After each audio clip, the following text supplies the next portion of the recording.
भीमाशङ्कर मन्दिर पनि आइपुगे जस्तो छ। अब यो हात्तीको यहाँनिर चाहिँ पुरै हात्ती लाग्ने ठाउँ रहेछ र हात्तीको यहाँ जोन रहेछ।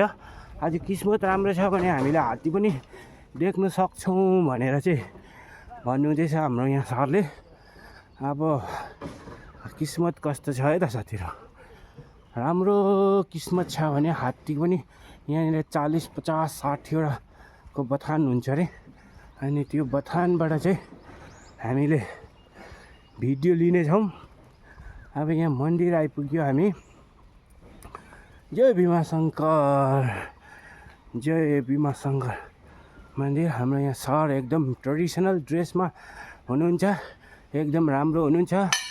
यहाँ हामी परेवा पनि देख्न सक्छौँ। परेवाहरू यो गेट बहुत एकदम राम्रो छ यो भीमाशङ्कर मन्दिरको है त साथीहरू। अब यहाँबाट अलिकति ओह्रालो झर्नुपर्ने रहेछ। यहाँ घन्टीहरू बजाएर पूजा गरौँ।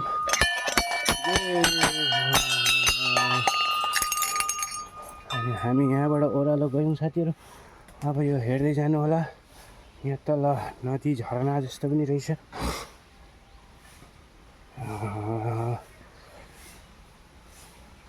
यहाँ हाम्रो यो चाहिँ भीमाशङ्कर चाहिँ इन्डियाको चाहिँ कति 6 नम्बरमा पर्छ अरे यो मन्दिर चाहिँ। सबसे एकदम प्रसिद्ध नाम चलेको मन्दिर रहेछ। खोला रहेछ यहाँनिर हो। अनि यस्तो रहेछ यहाँनिर मन्दिरहरू खोलामा अटोमेटिक पूजाहरू गर्नुहुँदैछ सबैजनाले। अब यहाँ शिवजीको मन्दिर यो बाहिरै खुल्लामा रहेछ। सबै धर्मस्थल हो साथीहरू। अब यहाँ अलिकति गङ्गाजल छिटकेर यहीँबाट पलाएको पानी रहेछ। जय गङ्गेश, जय गङ्गेश, जय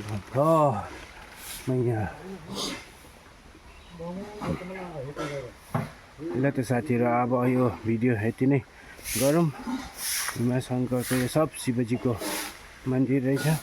अब हामी पूजातिर लाग्यौँ है त।